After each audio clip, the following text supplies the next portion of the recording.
I've been thinking a lot about this whole idea of the American dream, what it really means, and if it's still a thing today.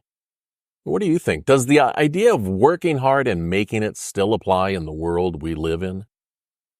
My great-grandparents came to America as Irish Catholics, and let me tell you, it wasn't easy for them. Back in the early 1900s, Irish immigrants faced serious discrimination. No Irish need apply.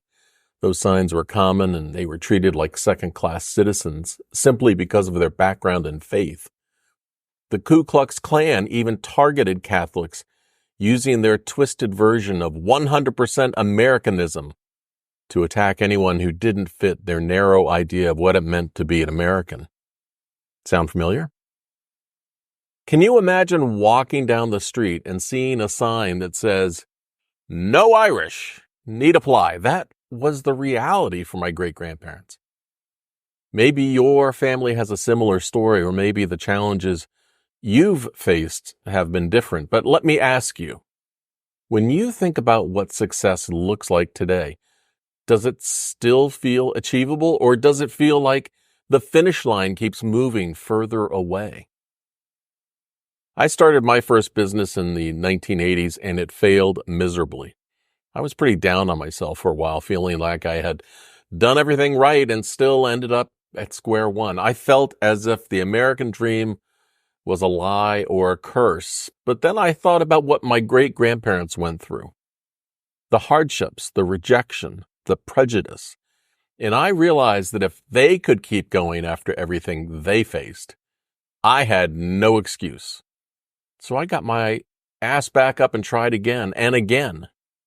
But here's what I'm curious about. What happens when you work hard and do everything right and things still don't go your way? Do you keep going, or do you start to wonder if the game has changed? Because let's be real. Sometimes it feels like no matter how hard you work, the odds are stacked against you. And here's the irony. A lot of us are only a couple of generations removed from immigrants, just like my great-grandparents. Yet today, some of us are repeating the same mistakes, closing doors to new immigrants, forgetting that our own families faced this exact kind of discrimination. And it makes me wonder, are we really learning from history? But enough about me. What about you? What's your version of the American dream? Has it changed over the years, or are you still chasing the same goals? Let me know in the comments. I'd love to hear your story and know what your version of the American dream looks like. My own definition of the American dream has changed a lot as I've gotten older. When I was younger, I saw the excess of the 90s. I thought the dream was about accumulating things, cars, houses, fancy gadgets. So I worked hard, saved up, and I bought the stuff I thought would make me happy. But here's the thing. It didn't. There was a moment sitting in my big house surrounded by all the stuff that I realized, I wasn't any happier. So now in my mid-60s, when I look back on it, I realize the American dream, at least for me, has nothing to do with material things anymore. It's about something bigger, something deeper. Today, the dream is about happiness and peace, compassion, and honestly, the privilege of being able to live as a life of as good a person as I can.